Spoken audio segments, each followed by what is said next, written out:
Do you guys see her? She just does her own thing all the time. Guys, what? Hey everyone, welcome back to my channel. Today I'm going to be recommending you horror books. I have about 9 subgenres of horror.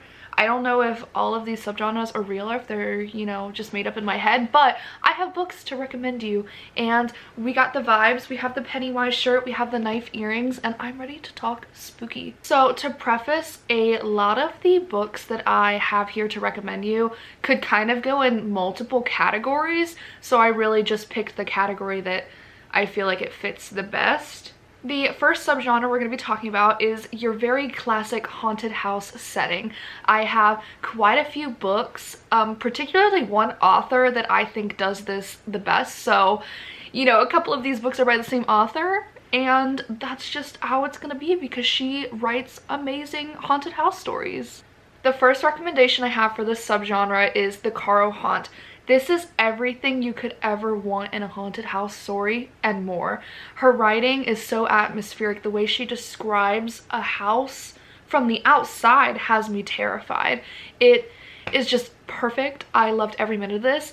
In this book, we are following Remy, and she is a tour guide for the notoriously haunted Caro house. And she has to do a week-long tour where she has people that are coming to research the spooky phenomena happening in the house. So she's kind of excited because she's like, oh, maybe I'll actually be able to experience some of the supposed spookiness of the house.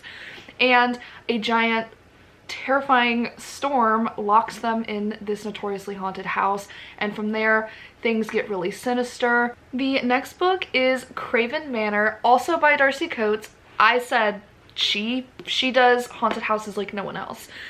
In this book, we are following Daniel, and he is desperate for a job. So he gets hired by a mysterious guy named Bram, and he is to be the caretaker of Craven Manor, which is like a very derelict, you know, estate, and he's supposed to be alone. There's weird things happening. The tower lights are on.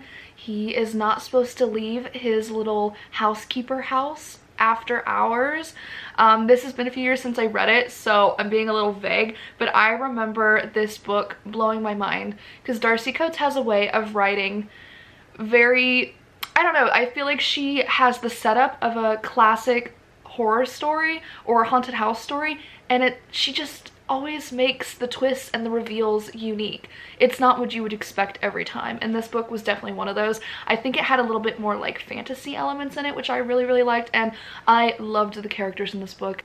Yet another Darcy Coates, The Haunting of Ashburn House. I won't go in super big detail for this one, although I did love this one. Again, classic haunted house. She comes to stay in the house and creepy things are happening. The attic in particular, she has a set of rules that she has to follow or bad things will happen. And again, set up in a very classic setting, but the reveal and the twists are so unique and you would not guess it. It's just Darcy Coates, and that's how she is. The last book I have for the haunted house category is Home Before Dark by Riley Sager. Riley Sager is more of a thriller writer, and he's one of my favorites. I have read most of his books. My plan is to finish off his little collection this year, but Home Before Dark definitely had more horror aspects in it.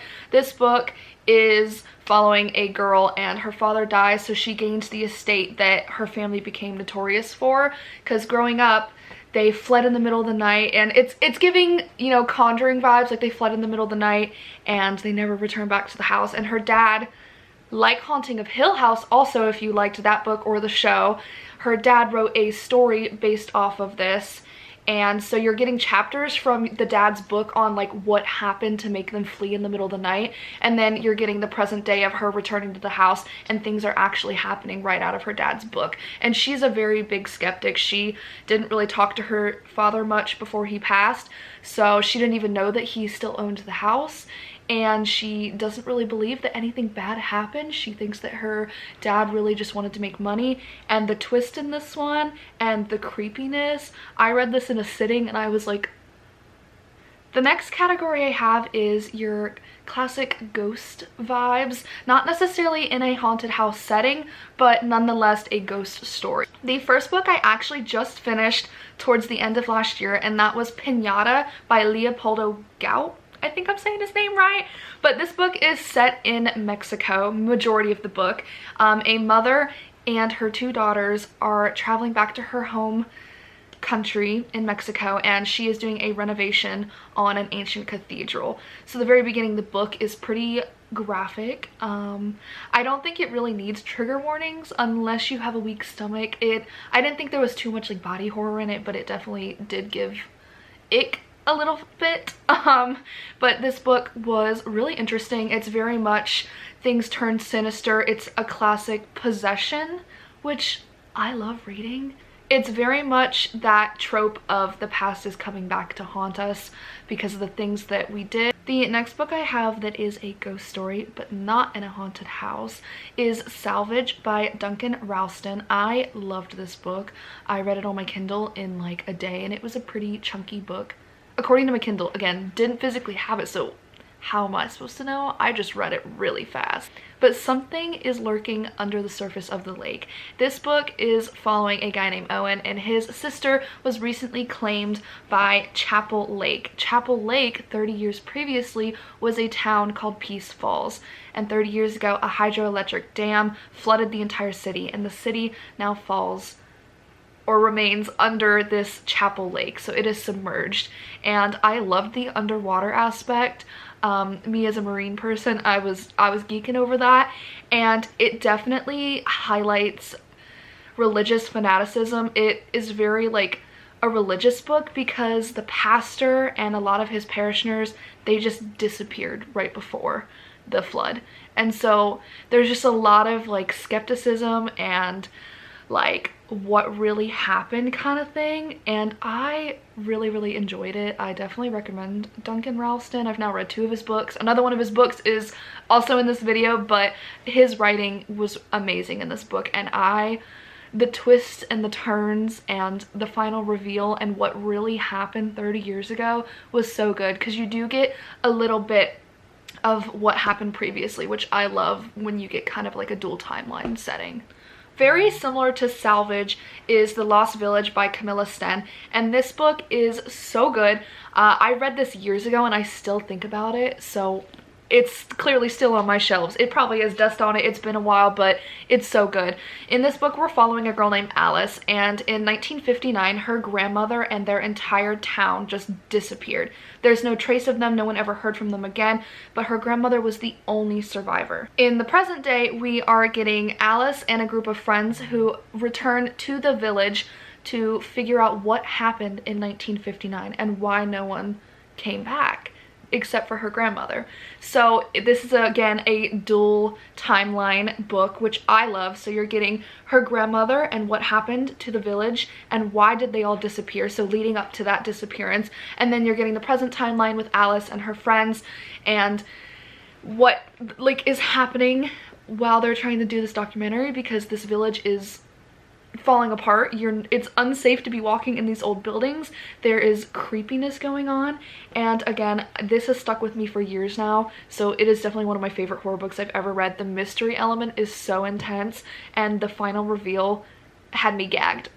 I was shook, which I will say a lot because these books are some of my favorites ever, but it was so good. The last book for this video is The Demonic by Lee Mountford, who I will also talk more about because I love him, and I don't think I've ever heard anyone talk about him as far as horror books, and they need to. They really need to. But this is very much The Conjuring. If you've seen those movies, it's very much Insidious. There is possession. There is just, it is so terrifying. This is probably one of the scariest books that I've read. Normally books don't really scare me much, but this one was so good. And there is a silo scene, horrific. We're talking demonic possession, and it was just so spooky. So this one, definitely your classic ghost story, but even more sinister because it's, you know, demonic. The next subgenre I have is cosmic horror, which I recently discovered that I actually love. And this is your classic space or sci-fi horror, your eldritch terror, your Lovecraftian. We're talking about the unknowable, the all-powerful. The first book I have to recommend here is Dead Silence by S.A. Barnes. And this follows a space crew, and they get a lost signal from a luxury spacecraft that disappeared like that. No one's heard from it. It had a lot of rich, famous people on it. This was years and years ago. So them, with nothing to lose because they're about to lose their jobs when they go back to their home port anyway, decide, let's go out of bounds and go see if we can, you know, get rich and famous off of finding the long lost luxury spacecraft. And obviously when they get there, you're expecting horrific alien vibes and crazy things are happening because they get on the ship and there's just dead bodies everywhere. So they end up getting stuck and they gotta figure out what the heck happened here. It honestly kind of shook me. At first, when I finished it, I said, that's not what I was expecting. I don't know if I like that. And then the more I sat with it, I said, that's even better than I was expecting. Like, it was good. And I am super excited to read their next book that just came out, Ghost Station. I own it, bought it. So maybe also check that one out because it's also a cosmic horror. The next book I have is Parasite by, again, Darcy Coates. She not only does the haunted house, but she does the cosmic horror also. This book I actually read over the summer, and it's very much your alien. There is an alien or some kind of entity in space, and it is traveling from the far reaches of these space stations to the main hub closer and closer. So throughout the book, you're actually getting different like sections, if that makes sense. It's split up by different point of view, so you're getting, you know, this station that's in the far reaches and then this station that's closer. So you're getting different stations and you're seeing like the invasion of the alien hit these different stations closer and closer to like main civilization in space. And these aliens can mimic you, like they look just like you. They kind of like get inside you almost, and they know everything that you know. So it's really terrifying because you could be looking at your best friend and it's not your best friend. The next horror rec I have for this genre is It Came From Space by Eddie Generous. And this is a little horror novella I read on my Kindle. I think there's multiple of them. I will say they just got cheesier and cheesier. I think I read 2 or 3 of them, but the first one was actually good. So in this book, we are actually getting the perspective from this creature that falls from space and lands on Earth. And it's very like reptilian. It's more like a crocodile, the way to describe it. So you're getting these people on this little island's perspective and the terrors that emerge as this creature discovers human flesh. And then you're also getting the perspective from the creature, which I have personally never really seen in a horror book. So I loved that, and I think that's why I'm recommending it to you, because it was just really unique. Again, the other books, they get really cheesy and they weren't my favorite, but the book one was very good. And again, it's a horror novella, so it's super short and easy to read in a single sitting. The next book I have to recommend, and the last book for the cosmic horror subgenre, is Darkfall by Lee Mountford. And this is actually a series. I'm currently reading book 4 that recently came out. I thought it was a completed trilogy, and when I read the last of book 3, I said, what the heck? It can't end like that. And then I found out that it's actually an incomplete series, which bummed me out, but book 4 is out and I'm reading it and it's so good. In this series, we follow a guy named Jack, and his son is brutally murdered by a monster. And this is when he discovers that monsters are real, and he gets, you know, he doesn't have anything else to live for, so he joins the Deathborn, and this is a group of men that kill and hunt monsters under all the normal people's noses. No one else really knows that these things exist.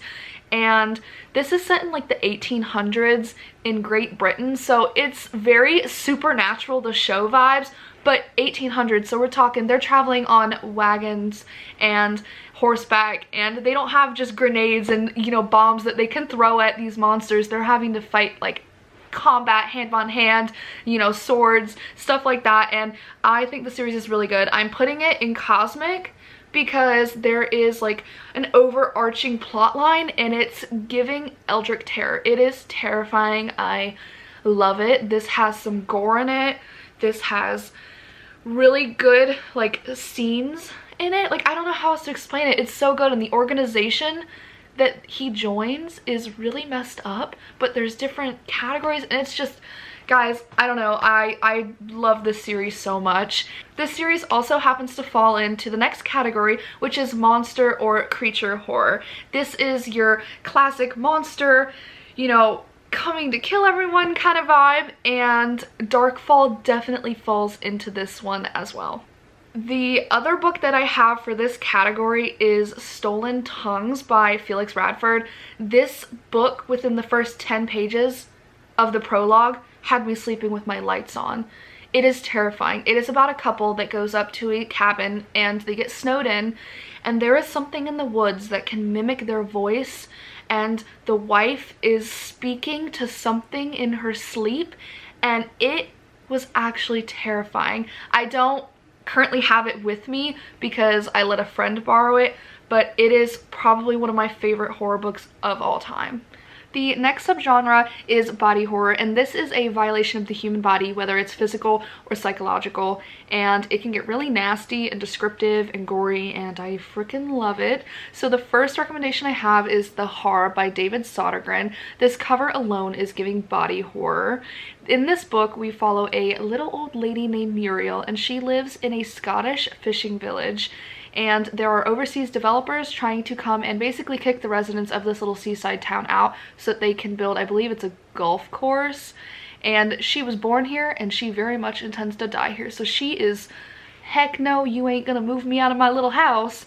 And a har, which is a big sea fog, comes and sweeps along the coastline, and with it comes something sinister.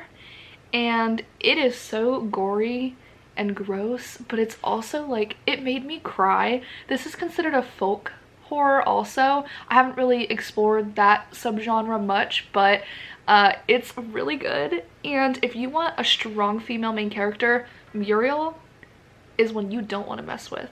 The next book I have to recommend to you is The Deep by Nick Cutter. He also wrote The Troop, which people say is really nasty and has a lot of body horror. It's Lord of the Flies-esque, I've heard. But I read The Deep, and in this book, people around the world are getting the gits, and it's this disease or the sickness that's making them forget things. So first you'll forget where your keys are, and then you'll forget where you live, you'll forget how to drive a car, and then your body starts to forget how to even function, and it shuts down and you die. And they think that they may have found a cure for this in the bottom of the ocean, deep down in the Marianas Trench, with a substance called ambrosia. So a research facility 8 miles under the surface of the sea has been built, and it loses service to the surface world, and a few people need to travel down there to see what has happened, and there is something very dark and evil lurking at the bottom of the ocean. The next subgenre is disturbing or extreme horror. I haven't really ventured too far into extreme horror. Well, rephrase, I probably had, but honestly sometimes I can't really tell the line between disturbing and extreme because it's a very fine line to cross anyway. But the first book I have to recommend is Womb by Duncan Ralston again, and this book follows a guy named Angel, and Angel has had some horrific things happen to him in his life, and there is this motel and lots of horrific things have happened in this motel. So he returns to this motel and he is very adamant that he wants a female prostitute. So he hires Sheila and tells her these really dark and disturbing and horrific secrets, and that's really all I want to tell you. But it's disgusting, it's disturbing, it's honestly kind of horrifying in a weird, messed up way, and it's not really for the faint of heart.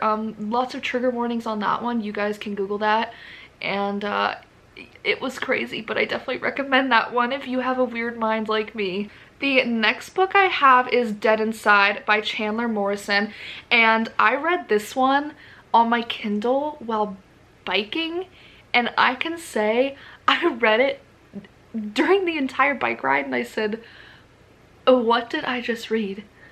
This is one of my favorite books, and it is so disgusting. It's one of those things you don't want to admit that you love. But in this book, we are following a security guy at a hospital, and he is a necrophiliac. So, you know, he likes to go down to the morgue and do his thing. And we're also following a delivery nurse, and she has a very strange taste for dead babies. So we're really following a necrophiliac and a cannibal, and that's all I'm gonna say. This book actually, you know, had me really nauseous, and it's disgusting, but I love it. I borrowed it on my Kindle, and then I bought it on my Kindle, and then I bought it physically, and yeah, I mean, the cover is stunning, and you would never guess that it's actually the most disgusting, messed up thing you've ever read in your whole life, but I really recommend it if you're into some new disturbing horror. The next couple are by Eric LaRocca, who is one of my favorite horror writers of all time. Honestly, his books are all pretty disturbing and messed up and gory in its own way. I mean, body horror, it fits almost into every category that I'm talking about in this video. But the first book I'm going to talk about is They Were Here Before Us, a novella in pieces. And this one, it's gross. It's gross. It has to do with nature. Everything in this book is nature. There's not really a way to describe this. A lot of his books are just short story collections, and in this one, each story has something to do with nature, and they're all messed up, and the whole moral of it is like humans are kind of the real monsters in the world, not, you know, nature. But I don't even know what else to say about this one. I ate this one up, and then I bought it physically because it's stunning first off, but it's also disgusting, and the message behind it was actually really intense and heartfelt, even though he did it in a way that made you want to gag your eyes out. The next one by him, everyone probably has seen or at least heard of. I definitely may or may not have spent quite a bit of money on this one because this edition is now sold out and is not being made anymore. They have a new one that has other short stories in it, which I also own, but I love this cover. And this book follows a girl, and she gets into a weird online emailing relationship with another woman, and it's all over an apple peeler. I'm not saying anything else about it because it's short and there's not much else to say other than what the F. You guys really have fun with this one because it's messed up. It's disgusting. It made me want to barf my brains out, which I'm gonna say a million times because his stuff is just so... what? It's just so gross, but it's so beautiful at the same time. Like, he has beautiful, beautiful writing, but it's disgusting. Anyway, y'all should check this one out. I binged it real quick. The next book is You've Lost a Lot of Blood, and I love this one. This one's actually not a bunch of short stories. This is just one novel, and I loved this. It actually scared me, I'm not gonna lie. Honestly, I don't think that you need to know what it's about because I went into it only knowing what the back says, which is very slim to nothing. It doesn't tell you anything about the book, but I think it's good that way. I'm not going to sit here and tell you what it's about because you should just read it, but I'll read the little back to you. It says, each precious thing I show you in this book is a holy relic from the night we both perished, the night when I combed you from my hair and watered the moon with your blood. You've lost a lot of blood. Tell me that's not gorgeous and beautiful, but you're gonna gag your eyes out. I don't know why I keep saying gag your eyes out, but honestly, you may gag so hard they do pop out. I don't know, it's pretty gross and it's beautiful at the same time. And this one actually was pretty scary, so you should. The final book I have for disturbing or extreme horror is Gone to See the Riverman by Christopher Triana. And this book, honestly, it was just so fucked up. It really was. Like, I don't know what else to say about it, really. That's literally, like, look, that's all I wrote was fucked up. It's... just read it. Just read it if you like disturbing stuff and you aren't squeamish. Just... sometimes I really question my mental state when I read these books. The next subgenre is psychological horror, and in my opinion, these can be pretty, like, subtle psychological horrors, or they can be mind fucks. You sit there and you read them and you're like, what? What? What? That's honestly how I feel after reading certain psychological horrors, which I'm about to recommend to you. On the lower end of my mindfuckery scale is Verity by Colleen Hoover. And I know some people would say this is more of a thriller, but it definitely gave psychological horror vibes because you finish this book believing one or the other. There's two things you believe. And I know it caused probably like online book wars because people were like, I believe this, and then they were like, no, no, no, but it has to be this. So this book leaves you really questioning life. You sit there and you question the entire book and you're like, well, which is the truth? And this one, my grandma read it, my cousin read it, we all agreed with the same, you know, ending, conclusion, and we were like, yeah, it had to have been that. But then you sit there and you think about the whole book and you're like, oh my god, how could someone do something like that? You guys just have to read it. It's good. It's following a girl who gets hired on to be a ghostwriter for an author who is incapable of writing now. She is sick, and so the writer comes and stays with her husband and their son, I believe, and this ghostwriter, she gets all of the manuscripts and all the plans that this author had, and there is some really dark stuff that she finds, and it's just, it's kind of messed up, and you guys should just really read it so that, you know, I know what side you're on. So, you know, if you've read this or if you're going to read it, let me know which opinion you agree with at the end of it, because I still think about this book. The next book that's a little more intense on my psychologically messed up scale is I'm Thinking of Ending Things by Ian Reid, and honestly the back just says you will be scared but you won't know why. I don't really think that you should go into this knowing what it's about. My cousin, who doesn't ever read, actually recommended me this because she read it with a friend and she said, wait, I think I may be a book girly, but only for this kind of book. And I read it in a single sitting right here in this chair, and I called her after and I said, what did I just read? This left me going, huh? It's pretty good. You guys should check it out and just binge it in one sitting. Don't Google what it's about. Don't watch the little Netflix. I don't know if it's, I think it's a movie. Don't watch it. Don't watch it. Just read the book. Just read the book and then you'll understand where I'm coming from. The last book I want to recommend for my psychological horror is probably the most extreme of the three, and that's The Last House on Needless Street by Catriona Ward. And this book took me a couple months to read because I was busy doing different things, but when I finally finished it, it was crazy. I finished that and then I immediately picked up I'm Thinking of Ending Things, and I was in a book slump for weeks because my brain just actually could not wrap around what I had just read from those two books. So this book, it's messed up. It's so weird. It just says, in a boarded up house on a dead-end street at the edge of the wild Washington woods lives a family of three. A teenage girl who isn't allowed outside, not after last time. A man who drinks alone in front of his TV, trying to ignore the gaps in his memory. And a house cat who loves napping and reading the Bible. An unspeakable secret binds them together, but when a new neighbor moves in next door, what is buried out among the birch trees may come back to haunt them all. You're literally getting the perspective from a God-loving cat. It's so weird and good, and my brain exploded at the end, honestly. It's psychologically, just read it. It's messed up and it's so good. The second to last subgenre I have is Gothic Horror, and I have two recommendations for this, both from the same series slash same author. And these books are, you know, set during Gothic times. We're talking the Victorian times, old-timey vibes. And the first book is What Moves the Dead by T. Kingfisher. This is a retelling of the fall of the House of Usher by Edgar Allan Poe.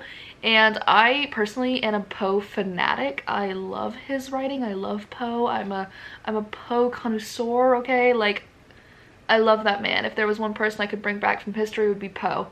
I want to know his brain. I want to know it. I want to know it in detail.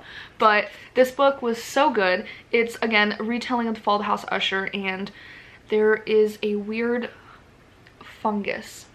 That's all I'm gonna say. It's so good. I mean, the covers, both of these books, this is the second one I was gonna recommend, which is the second is What Feasts at Night. These both sit out on my bookshelves because they're beautiful. This book follows the events of the first book, which I'm not spoiling anything, but it follows a whole different creature type thing. It follows our main character going back to his homeland, and there's something in his hunting cabin that likes to come for you when you sleep. Also very good. I love it. It's definitely giving the old-timey spooky vibes. The last subgenre of horror that I'm going to talk about is fantasy horror. I'm not really sure if this is a subgenre at all, but I'm making it up because I feel like there's quite a few horror books I've read that very much border the fantasy realm. So the first book I have to talk about is Winterset Hollow by Jonathan Edward Durham. And this is like, you wish that your favorite childhood story could come to life. And in this book it does. So I follow a group of friends and they get a chance to go to an island where their favorite childhood book is placed. And on this island, they get stuck and realize that the characters from their book are real. The snag is, the characters in this book are all animals. So they actually are seeing full life-size rabbits talking to you. They're like human size. There's foxes talking to you. And it's barley day, and the hunt is about to begin. That's all I'm gonna say. It's so good. I honestly really liked it. It was really like whimsical, but then it took a very sinister, dark turn that I really liked. The next book I have to talk about is The Thief of Always by Clive Barker, and this follows a little boy named Harvey, and he likes to talk about the February blues. You know, he's really down and he just wishes that he didn't have to go to school and he could, you know, wish away the bad days. And someone comes to his window and is like, I can take you away and we can have so much fun. So he follows this stranger and he comes upon this giant house where everything and anything he wants can happen. And it sounds very whimsical and fun, and it was, and then it takes a very dark turn because the house is not what it seems. I love it, and I'm gonna read you the little back quote because I need to pull you into this book because I recently read it and I was obsessed. It just says, "Now listen to me, Harvey. I've seen many children come and go through this house, some of them foolish, some of them selfish, some sweet, some brave, but you are one of the brightest souls I have ever set eyes on." Tell me that's first off not beautiful writing. I'm just saying, this was giving whimsical, but then really dark, but also like a very good moral that you should learn. The last book I have to recommend for this video and for the fantasy horror vibe is We Can Never Leave This Place by, again, Eric LaRocca, my man. This is a very tiny book, but this really goes into familial grief and trauma, and the way it's written is crazy. I don't want to spoil it, but if you don't like bugs and you can't handle really heavy themes but that are also written like really gross, I wouldn't recommend. But if you like all those things, or not necessarily like, but you're interested in reading something like it, definitely check this one out because this one actually took me back reading a lot of Eric LaRocca stuff. It's really dark, and this was still dark, but it also was more like dark fantasy vibes, which I personally loved. And again, super short, it's a vibe, and the artwork. Like, Eric LaRocca's covers are some of the prettiest covers I've ever seen. Thank you guys for watching. Moral of the story, Darcy Coates is amazing with atmospheric horror. Eric LaRocca is an amazing, beautiful, disturbing writer. And Lee Mountford is an underrated horror writer that you guys should check out. Those are my 3 points to end with. These are just categories that I decided to either come up with or elaborate on, and I hope you guys all enjoyed this video. And if you guys read any of these books or have read any of these books, let me know what you think, because I don't really know other people that like to read messed up, scary books like me. So let's be friends.